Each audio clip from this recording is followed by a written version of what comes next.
Hello everyone.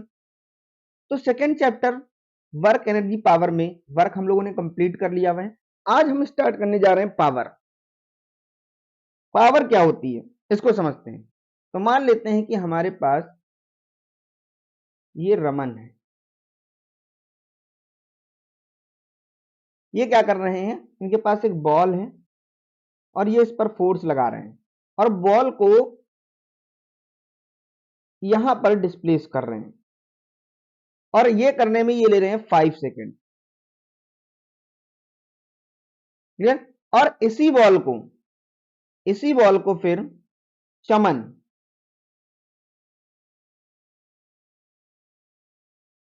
वो displace कर रहे हैं ये वहीं तक, सेम डिस्टेंस 2 मीटर और यहां भी डिस्टेंस 2 मीटर।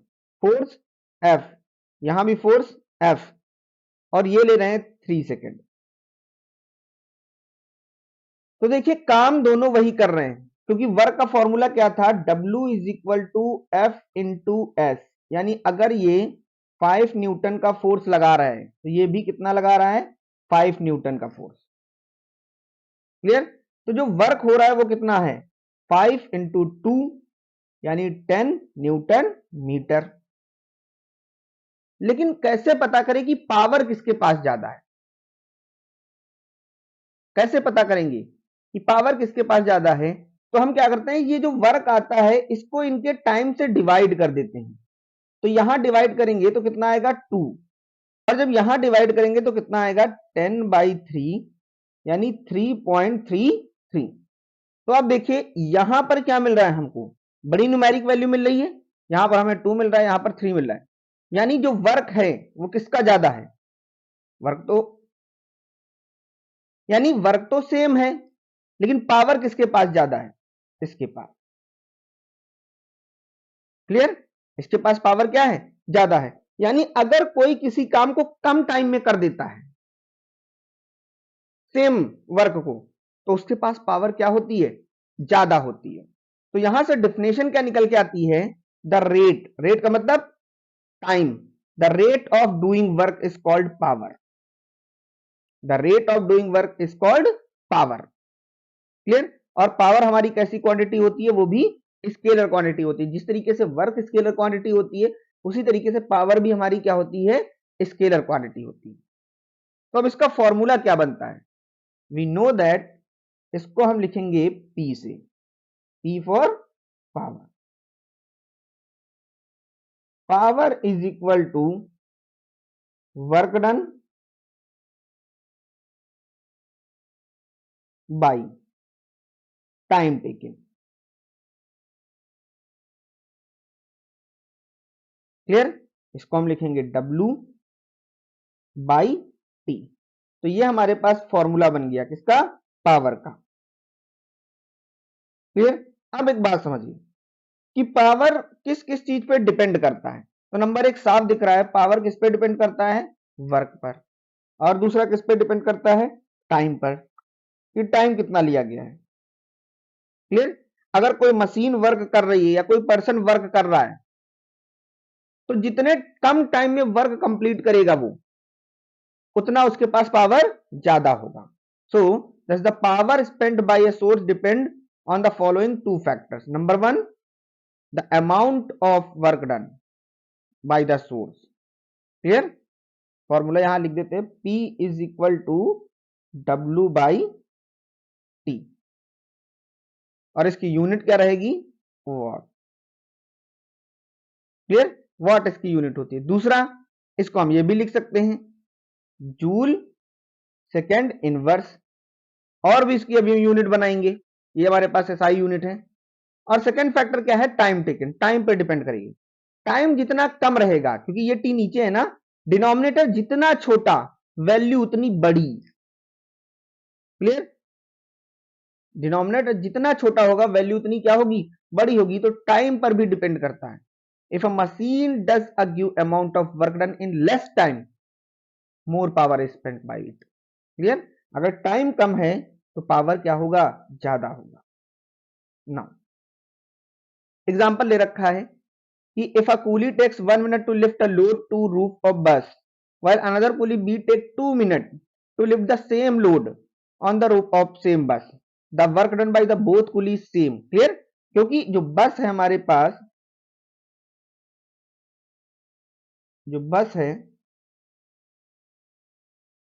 उसकी रूफ पर ही चढ़ाना है ना, तो जो डिस्प्लेसमेंट है वो तो हमारा यही है ना, जो डिस्प्लेसमेंट है वो तो ये है, और फोर्स दोनों का सेम लग रहा है। फोर्स तो वेट कितना है, जो लोड है उसका वेट तो फिक्स है ना, mg, और ये हाइट भी फिक्स है, तो वर्क दोनों का कितना होगा, दोनों का वर्क कितना होगा, mgh, यही होगा। लेकिन टाइम से चेंज है, पहले का टाइम है 1 मिनट और दूसरे का टाइम है 2 मिनट। क्लियर? तो डिनोमिनेटर अगर बड़ा हो गया तो वैल्यू छोटी हो जाएगी ना, डिनोमिनेटर अगर बड़ा हो गया तो वैल्यू क्या होगी, छोटी हो जाएगी। जो ज्यादा टाइम ले रहा है उसके पास पावर कम है। क्लियर? लेकिन वर्क दोनों सेम कर रहे हैं, क्योंकि वर्क काम तो उतना ही कर रहे हैं, काम तो सेम कर रहे हैं, यहां से वहां तक ले जाना। लेकिन पावर क्या है, पावर उसके पास कितने टाइम है, 2 टाइम है। किसके पास, ए के पास, ए के पास पावर कितनी है, ज्यादा है, और वो भी कितनी, 2 time. By a coolie is twice power spent by coolie B because the coolie A does work at double at rate. Clear? That is half the time. Now, अब ले लेते हैं कि एक हमारे पास बॉडी है जिस पर फोर्स लग रहा है F, और वो भी कांस्टेंट फोर्स है F, और बॉडी डिस्प्लेस हो रही है S डिस्टेंस तक। क्लियर? और टाइम कितना लग रहा है यहां पर, T, टाइम कितना लग रहा है, T। देन वर्क डन कितना होगा, W is equal to F into S। और अगर पावर की बात करें तो पावर कितना होगा, W बाई टी, और W कितना होता है, F into S by T. So power is equal to F into S by T. Clear? So power S by T क्या है, ये डिस्प्लेसमेंट बाई टाइम, ये हमारे पास क्या है, एवरेज वेलोसिटी है, एवरेज स्पीड, ये हमारे पास क्या है, एवरेज स्पीड। तो यहां से पावर का एक और फॉर्मूला बन गया, power is equal to force into average speed. Clear? Important है, इस पे न्यूमेरिकल बन जाते हैं आपके, और न्यूमेरिकल में देखेंगे कि कैसे इसका यूज कर रहे हैं ना। अब हम बात करते हैं यूनिट्स की, पावर की यूनिट्स की। तो अगर एसआई यूनिट की बात करें तो एसआई यूनिट क्या होती है, वाट होती है, अभी हमने देखा, और इसको हम लिखते हैं किससे, डब्ल्यू से, तो हम किससे लिखते हैं, डब्ल्यू से लिखते हैं। क्लियर? अब 1 वॉट की डेफिनेशन देखते हैं। 1 वॉट की डेफिनेशन क्या होगी, if 1 joule work done in 1 second the power spent is set to be 1 watt. बहुत ही सिंपल सी बात है, क्योंकि power is equal to W by T. अगर W हमने कितना पुट कर दिया, 1 जूल, और टाइम भी हमने कितना लिया, 1 सेकेंड, तो 1 by 1 is 1 joule second inverse. So 1 watt क्या होता है, if 1 joule of work is done in 1 second the power spent is set to be 1 watt. ध्यान रखिएगा। क्लियर? और दूसरी यूनिट क्या निकल के आ जाएगी, joule second inverse. 1 what 1 joule second inverse के क्या होता है, इक्वल होता है। क्लियर ना?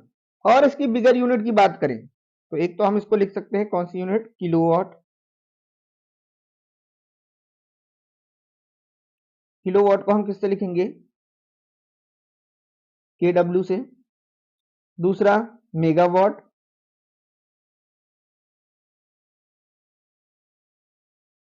मेगावाट को हम किससे लिखेंगे, एमडब्ल्यू से। थर्ड गीगावाट, गीगावाट को हम लिखेंगे किससे, जीडब्ल्यू से। क्लियर? अब 1 किलोवाट कितने वाट के इक्वल होगा, किलो को तो हमें पता ही है कि इसमें 10 टू दी पावर 3 होगा वाट। मेगा में कितना होता है, 10 टू दी पावर 6 वाट होता है। और गीगा में कितना होता है 10⁹ वॉट होता है। क्लियर। और अगर स्मॉल यूनिट देखें, ये बहुत इंपॉर्टेंट, एक तो मिलीवॉट, मिलीवॉट, मिलीवॉट को किससे लिखेंगे MW से, और ये किसके इक्वल होगा 10⁻³ वॉट की। क्लियर। और फिर आता है माइक्रोवॉट, माइक्रोवॉट इसको हम यूं W से लिखते हैं।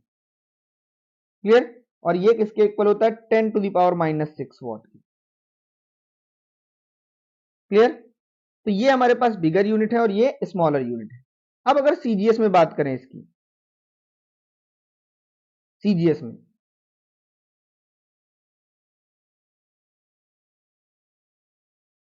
तो सीजीएस में क्या होगा, हमें पता है कि सीजीएस में power is equal to work by time, और ये होता है अर्ग। वर्क की यूनिट क्या होती है, अर्ग होती है, बाई टाइम सेकेंड होगा। तो ये क्या बन जाएगा हमारे पास अर्ग सेकेंड इनवर्स या अर्ग पर सेकेंड, ये हो जाएगा। ये हमारी सीजीएस यूनिट होती है। और सीजीएस यूनिट हम लिख सकते हैं, क्या लिख सकते हैं, अगर हम यहां पर इस W को क्या लिखें F into S by T. CGS में फोर्स की यूनिट क्या होती है dyne, displacement centimetre second inverse, ये लिख सकते हैं। और सेम इसी तरीके से हम यहां पर भी लिख सकते हैं एसआई यूनिट में भी न्यूटन मीटर सेकेंड इनवर्स, एक यूनिट ये भी बन जाती है। तो आप ये ध्यान रखिएगा। क्लियर। और भी यूनिट बना सकते हैं हम, क्योंकि F इज इक्वल टू क्या बन जाता है एम ए, जिस उसमें पूछ लें उसमें हम निकाल लेंगे केजी मीटर सेकेंड पावर -2, ये फोर्स की यूनिट बन जाएगी आके। क्लियर। और केजीएफ में भी बन जाती है आके ना। अब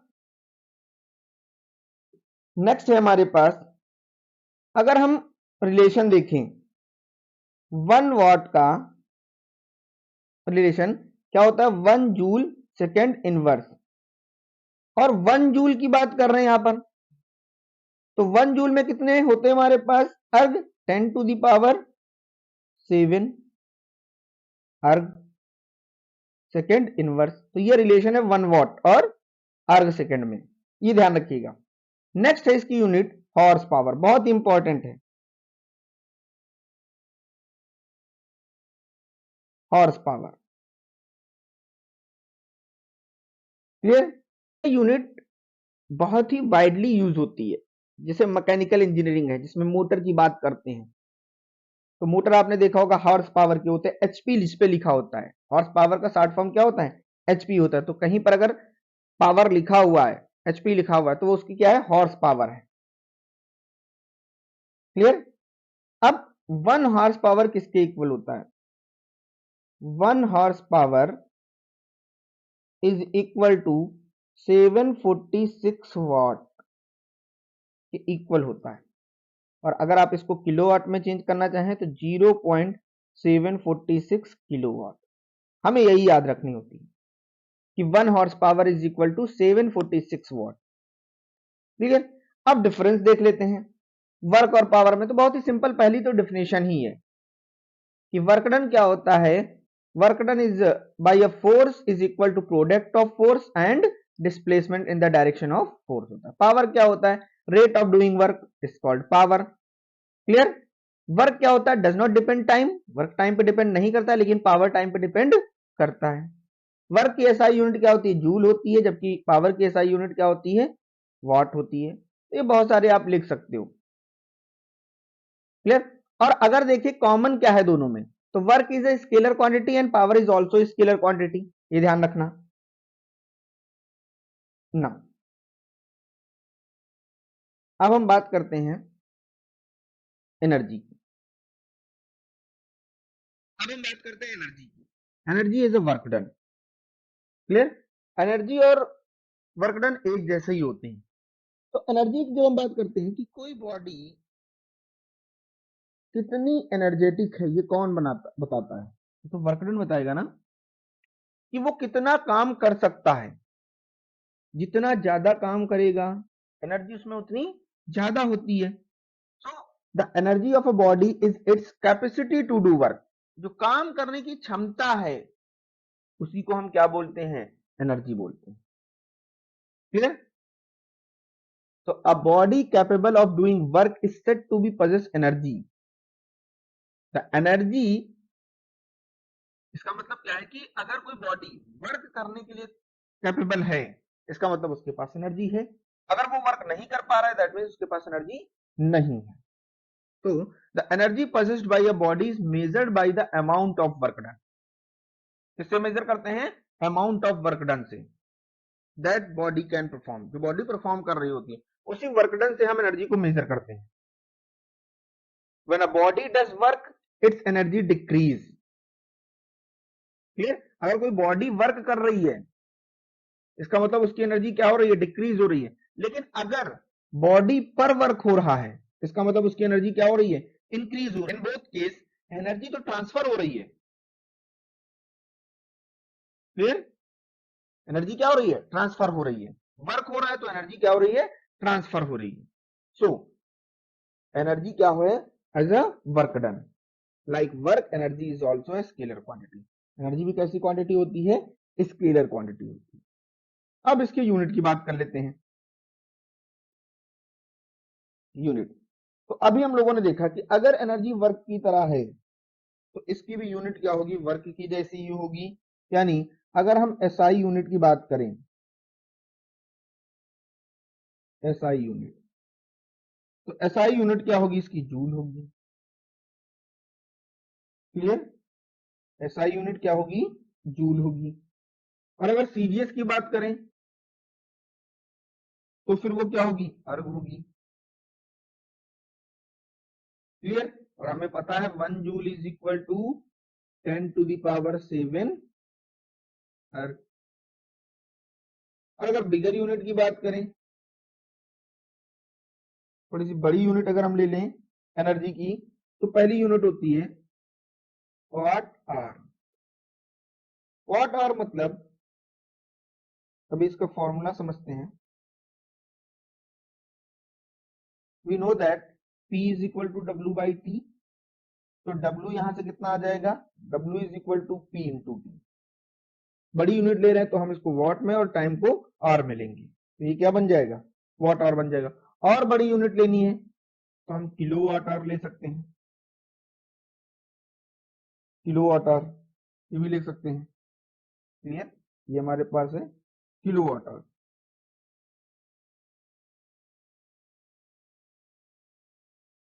क्लियर? ये याद रखिएगा। वॉट आवर क्या है? एनर्जी है। अगर हम वॉट आवर की बात करें कि वॉट आवर क्या है, तो हम इसको ये लिख सकते हैं कि 1 वॉट आवर की बात अगर हम करें, 1 वॉट आवर की, तो वो क्या होगा कि पावर हमारा कितना होगा? 1 वॉट होगा और टाइम हमारा कितना होगा? 1 आवर होगा। तो यहां से क्या आ जाएगा? 1 वॉट आवर हो जाएगा। अगर इसकी डिफिनेशन भी आप लिखना चाहो कि 1 वॉट आवर होता क्या है, तो 1 watt hour is the energy spend by the power 1 watt in 1 hour. Clear? Simple आप लिख सकते हो कि 1 वॉट पावर जब हम 1 घंटे में लगाते हैं तो कितनी एनर्जी होती है? 1 वॉट आवर एनर्जी रिलीज होती है, कितनी स्पेंड होती है। क्लियर? इस तरीके से लिखेंगे। सेकंड, अब हम इसको जूल में चेंज करेंगे और किलो जूल में चेंज करेंगे। तो अगर 1 वॉट आवर की बात करिए, बहुत इंपॉर्टेंट है, 1 watt hour is equal to क्या है? 1 वॉट इंटू 1 आवर। क्लियर? और ये हमारे पास क्या होगा? इसको हम लिख सकते हैं ना 1 जूल सेकेंड इनवर्स, ये लिख सकते हैं। और इसको हम कितना लिख सकते हैं? 1 आवर को सेकंड में चेंज करेंगे तो 3600 सेकंड। तो ये हमारे पास क्या आ जाएगा? 3600 जूल, ये आ जाएगा। और इसको हम ये भी लिख सकते हैं 3.6 किलो जूल, और इसको हम ये भी लिख सकते हैं 3.6 इंटू 10⁻³ जूल, ये लिख सकते हैं। तो रिलेशन याद रखिएगा, 1 वॉट आवर का क्या होता है, 3.6 इंटू 10⁻³ जूल होता है। क्लियर। और अगर बड़ी यूनिट की बात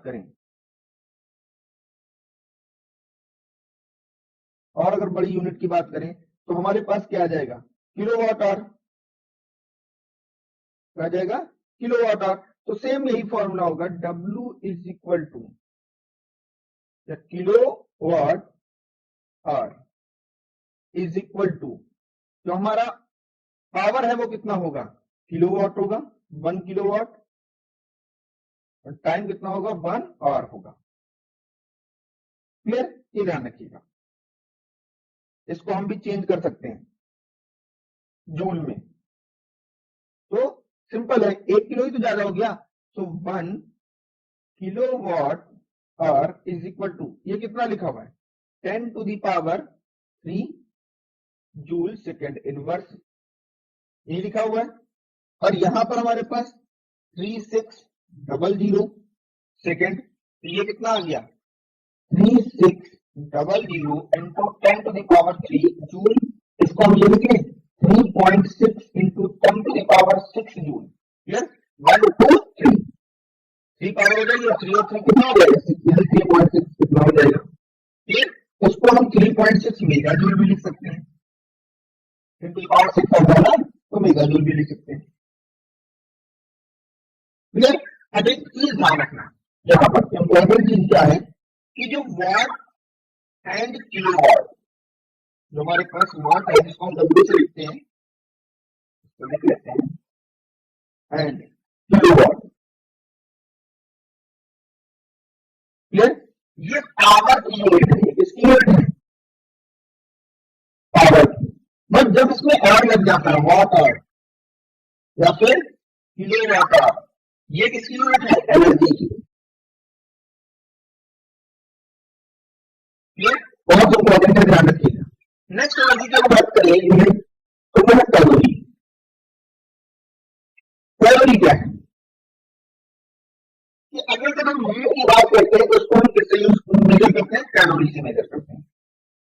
और 1 calorie is the energy required to raise, 1 calorie is the energy यानी heat required to raising the temperature of 1 gram of water from 14.5 to 15.5 degree Saint, यानी 1 डिग्री, 1 डिग्री 1 ग्राम वाटर का temperature बढ़ाने के लिए जितनी एनर्जी की requirement होती है उसको हम बोलते हैं 1 कैलोरी। आगे हम देखेंगे चैप्टर में, अभी बस इतना समझ लीजिए कि ऐसे समझिए कि 1 ग्राम वाटर का टेम्परेचर 1 डिग्री सेंटीग्रेड इंक्रीज करने में या बढ़ाने में जितनी एनर्जी की रिक्वायरमेंट होती है, that is called 1 calorie.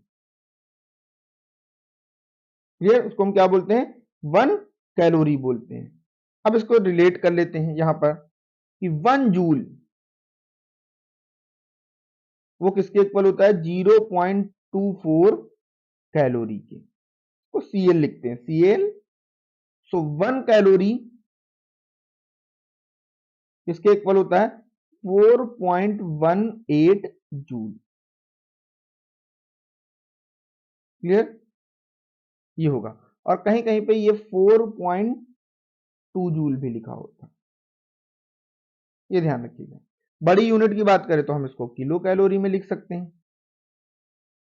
Clear, और किलो कैलोरी का मतलब क्या है, ये 1000 कैलोरी, यही होगा। तो यहां पर हमारे पास कितना आ जाएगा, 1418 जूल या फिर 4200 जूल, ये आ जाएगा इस तरीके से। नेक्स्ट है इलेक्ट्रॉन वोल्ट, इंपॉर्टेंट है, ध्यान रखिएगा कि इलेक्ट्रॉन वोल्ट क्या होता है। इलेक्ट्रॉन वोल्ट की हम बात करते हैं जब बहुत ही स्मॉल एटॉमिक पार्टिकल की जैसे बात करें, the energy of atomic particle is very small, तो it is measured in electron volt. Clear, किससे मेजर करते हैं, इलेक्ट्रॉन वोल्ट से। अब एक इलेक्ट्रॉन वोल्ट एनर्जी क्या होगी?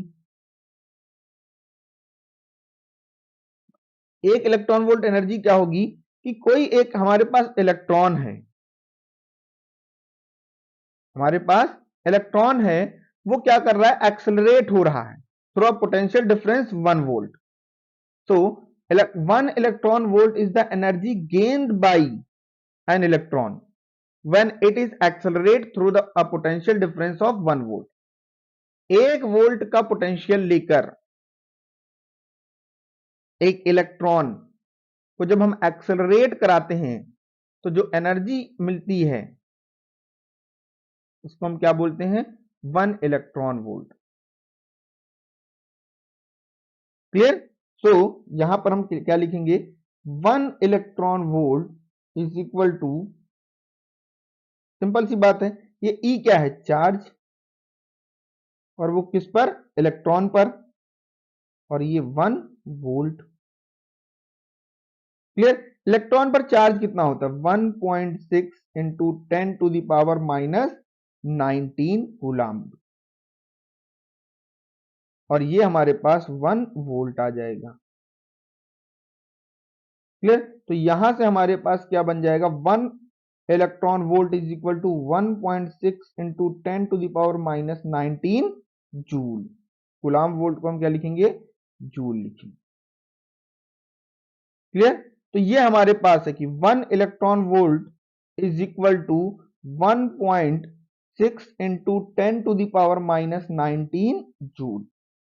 अब एक बात समझिए, आइए, तो 1 इलेक्ट्रॉन वोल्ट है, 1 मिलियन इलेक्ट्रॉन वोल्ट हो सकता है, 1 किलो इलेक्ट्रॉन वोल्ट हो सकता है, तो हम उसको रिलेट कर लेंगे कि केजी में अगर लिख दिया जाएगा तो 10 टू द पावर 3 से हम क्या कर देते हैं? मल्टीप्लाई कर देते हैं. क्लियर? नाउ अब डिफरेंस देख लेते हैं. एनर्जी में डिफरेंस, सेम डिफरेंस पहले हम किसकी बात करते हैं? डेफिनेशन की बात करते हैं. तो एनर्जी क्या है? Capacity to do work, energy. Power क्या है हमारे पास? W by T. Clear? Rate of doing work. So energy spend does not depend on time. Energy किस पे डिपेंड नहीं करती है? टाइम पे डिपेंड नहीं करती है. पावर टाइम पे डिपेंड करता है. एनर्जी की एसआई यूनिट जूल होती है, जबकि पावर की एसआई यूनिट वॉट होती है. और दोनों में एक चीज कॉमन है, दोनों ही स्केलर क्वांटिटी हैं. दोनों ही कैसी क्वांटिटी हैं? स्केलर क्वांटिटी हैं. क्लियर? तो अब अगर आप इतना तैयार कर लेंगे तो आपके हर एक क्वेश्चन सॉल्व हो जाएगा. अब एक्सरसाइज के क्वेश्चन करते हैं. अगर आपने इतना तैयार कर लिया है तो आपका हर एक क्वेश्चन सॉल्व हो जाएगा. आपने पूरा वीडियो अच्छे से देखा होगा तो हर एक क्वेश्चन आप बहुत ही सिंपली सॉल्व कर लोगे. पहला क्वेश्चन दे रखा है डिफाइन वर्क, डेफिनेशन दी हुई है. When is work set to be done by a force. Clear? कि कब हम बोलते हैं कि वर्क डन हो रहा है फोर्स के द्वारा. ये भी हमने कराया हुआ है. कब होगा? जब फोर्स हम अप्लाई करते हैं और बॉडी क्या होती है? डिस्प्लेस होती है. How is the work done by a force measured when force is in the direction of displacement. force second दे रखा है, force is at an angle of to the direction of displacement. तो हमें पता है second वाले का W is equal to F into S जब डायरेक्शन होगा. तो यहां पर लिख सकते हैं यार when थीटा is 0. और दूसरे वाले के लिए क्या होगा? W is equal to FS cos theta. Clear जी? थर्ड क्या है? A force F act on a body and displace it by a distance S in the direction at the angle theta with direction of force. Right the expression of the force work done by the force. तो expression यही होगा हमारा, W is equal to F S cos theta. Expression तो हम यही लिखेंगे. Clear? Second क्या है? What should be the angle between the force and displacement to get 0. Clear? हमें क्या बताना है कि एंगल कितना होगा और किसके बीच? What should be the angle between the force and direct displacement to get 0. हमें वर्क डन 0 चाहिए, तो हमें पता है कि cos 90 इज इक्वल टू 0, यानी थीटा हमने कितना पुट कर दिया 90, तो एंगल कितना होगा 90। मैक्सिमम वर्क कब मिलता है जब थीटा हम कितना पुट करते हैं 0, तो W is equal to F into S cos 0, and cos 0 कितना होता है 1, तो आ जाएगा Fs। यही हमारा क्या है मैक्सिमम है। क्लियर। थर्ड फोर्थ क्या दे रखा है, a body is act upon by a force state two condition when work done is 0। दो कंडीशन हमें बतानी है। क्लियर। पहला क्या होगा, क्वेश्चन नंबर 4 है पहला। अब देखो बॉडी पर एक फोर्स लग रहा है, तो फोर्स की बात हम नहीं करेंगे। नंबर 1, अगर हम डिस्प्लेसमेंट क्या कर दें 0 कर दें। क्लियर। डिस्प्लेसमेंट 0 होगा तो वर्क डन क्या हो जाएगा 0 हो जाएगा। और सेकेंड, अगर हम थीटा क्या कर दें 90 कर दें, तब भी क्या हो जाएगा वर्क डन 0 हो जाएगा। क्लियर, ध्यान रखिएगा।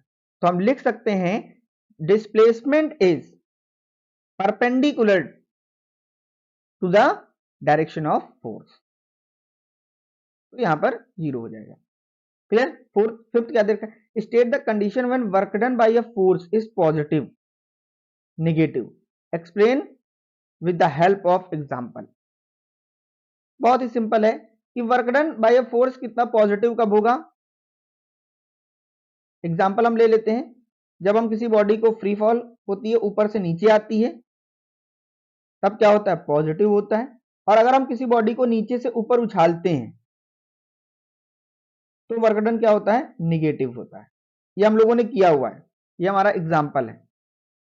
क्लियर, ये हमारा क्या है एग्जांपल है। अब कंडीशन क्या है, व्हेन जब हम फोर्स अप्लाई करते हैं, जब हम फोर्स अप्लाई करते हैं इन द डायरेक्शन ऑफ मोशन, यहां पर देखिए बॉडी का वेट mg कहां काम कर रहा है नीचे की तरफ, और मोशन भी कहां है नीचे की तरफ। When force is directed to the motion of the body, जिस डायरेक्शन में मूव कर रहा है, और अगर फोर्स अप्लाई करते हैं against the motion, against the displacement, तब वो निगेटिव हो जाता है। Clear.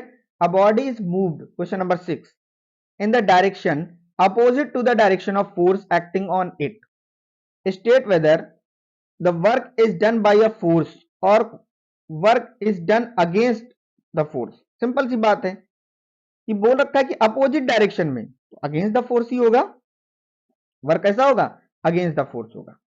Question number 7, when a body moves in a circular path how much work done.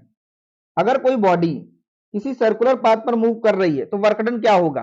अब बात समझो, अगर कोई बॉडी सर्कुलर पाथ पर मूव कर रही है तो उस पर क्या लगेगा सेंट्रीपिटल फोर्स, क्या लगेगा सेंट्रीपिटल फोर्स, और उसकी डायरेक्शन किधर होगी इस तरफ, एंगल कितना होगा 90।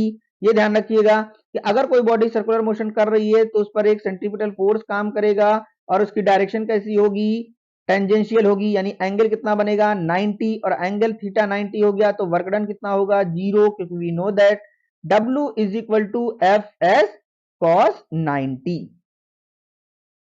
तो ये ध्यान रखिएगा।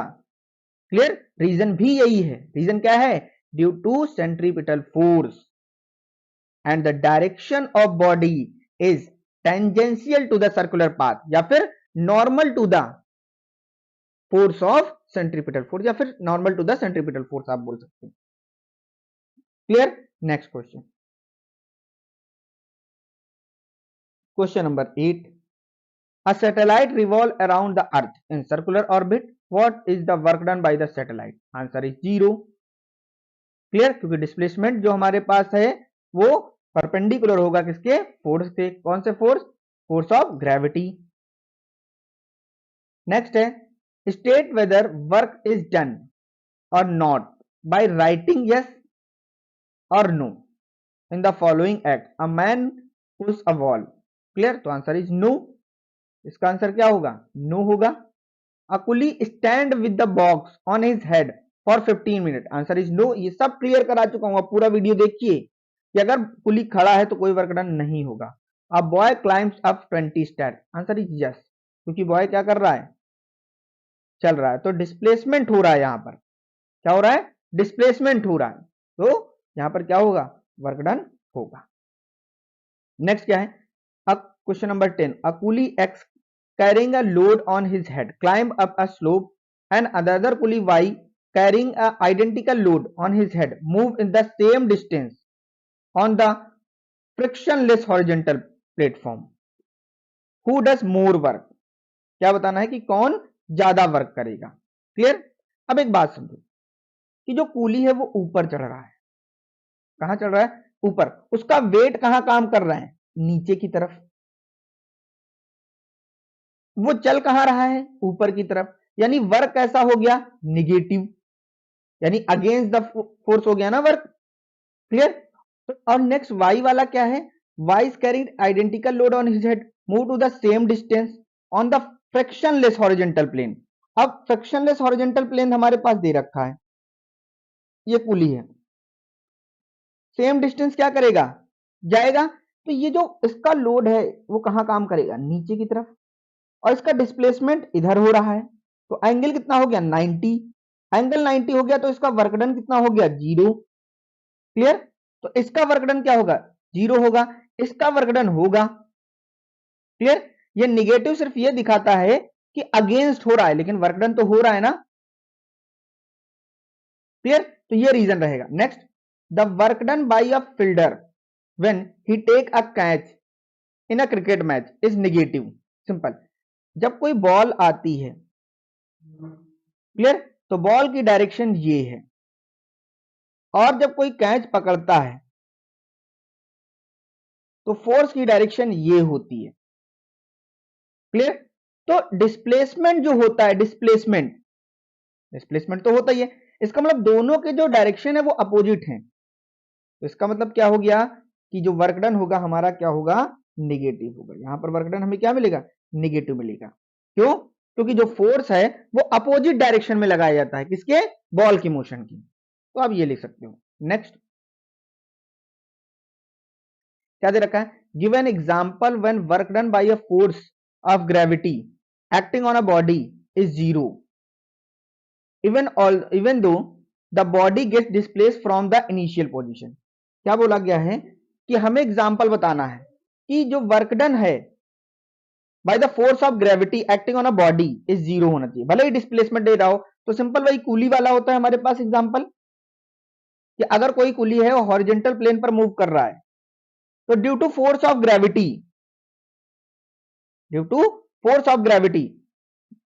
जो वर्क डन होगा वो क्या होगा? जीरो होगा. Because the displacement is normal to the force of gravity. Clear. Next, what are SI and CGS unit of work done? अभी किया हुआ है. एसआई यूनिट क्या होती है और सीजीएस यूनिट क्या होती है? How are the related? ये भी किया हुआ है. ये आप क्वेश्चन करिएगा. क्वेश्चन नंबर 13 वीडियो में कराया हुआ है. State and define SI unit of work done. Clear. 1 joule को डिफाइन करना है. 1 जूल भी हमने कराया हुआ है. 1 जूल की डेफिनेशन कराई हुई है. Express joule in terms of earth, ये भी कराया हुआ है. A body of mass m falls down through a height h, obtain an expression for the work done by the force of gravity. ये भी कराया हुआ कि अगर कोई बॉडी m मास की कोई बॉडी है और नीचे h हाइट पर आती है तो उसका एक्सप्रेशन क्या होता है? mgh होता है. ये कराया हुआ है, आप देख सकते हो. A boy of mass m climb up to stairs of vertically height h. Clear. What is the work done? Height कितनी है? कुछ वो ऐसे चल रहा है लेकिन एक्चुअल में यहां तक आए तो डिस्प्लेसमेंट यहां से यहां तक कितना है? h. और उसका वेट जो होगा वो फोर्स रहेगा. तो आंसर क्या हो जाएगा? mgh. बॉडी का वेट नीचे की तरफ रहेगा, mgh हो जाएगा. Clear. What would have been the work done if he use a lift and climb the same vertical height? Obvious सी बात है, अब वो ऐसे जा रहा है तब भी कितना रहेगा? mgh ही रहेगा क्योंकि उसका वेट नीचे की तरफ काम करेगा. Next, define the term energy and SI unit कर चुके हैं. What physical quantity does the electron volt? ये भी कर चुके हैं, अभी किया हुआ है. कंप्लीट द फॉलोइंग सेंटेंस, ये कर चुके हैं, अभी किया हुआ है. 1 किलोवाट आवर भी हम लोगों ने किया हुआ है. ये ध्यान रखिएगा किस में चेंज करना है? जूल में चेंज करना है. 1 kilowatt our. Clear. Name the physical quantity which is measured in calorie. Heat energy, और कितनी होती है ये भी हम लोगों ने किया हुआ है. Define a kilowatt hour, how is related two joule, ये भी हम लोगों ने किया हुआ है. Define the term of power, SI unit, ये भी किया हुआ है। State two factor on which power spend by source depend, explain your answer with example. Example पे भी किया हुआ है, एग्जांपल भी हम लोगों ने किया हुआ है, कुली वाला एग्जांपल किया हुआ है और उसके फैक्टर्स भी हम लोगों ने लिखे हुए हैं। क्लियर। नेक्स्ट है difference between work and power, किया है। Difference between power and energy, किया हुआ है। State and define SI unit of power, किया हुआ है। Name the physical quantity measured in terms of horse power, किया हुआ है। फिजिकल क्वांटिटी क्या है? पावर है। How does the horse power related to SI unit of power? 746, अभी हम लोगों ने किया हुआ था। Difference between watt and watt hour, अभी हम लोगों ने ये भी किया हुआ है कि watt hour is the unit of energy and watt is the unit of power. Name the quantities which is measured in kilowatt hour energy, kilowatt power, watt hour energy, electron volt energy, ये हम लोगों ने सारी चीजें की हुई है। Next video में हम लोग इसके न्यूमेरिकल्स करेंगे। आप चैनल को सब्सक्राइब करिए, शेयर करिए और हमारे साथ बने रहिए। Thank you very much.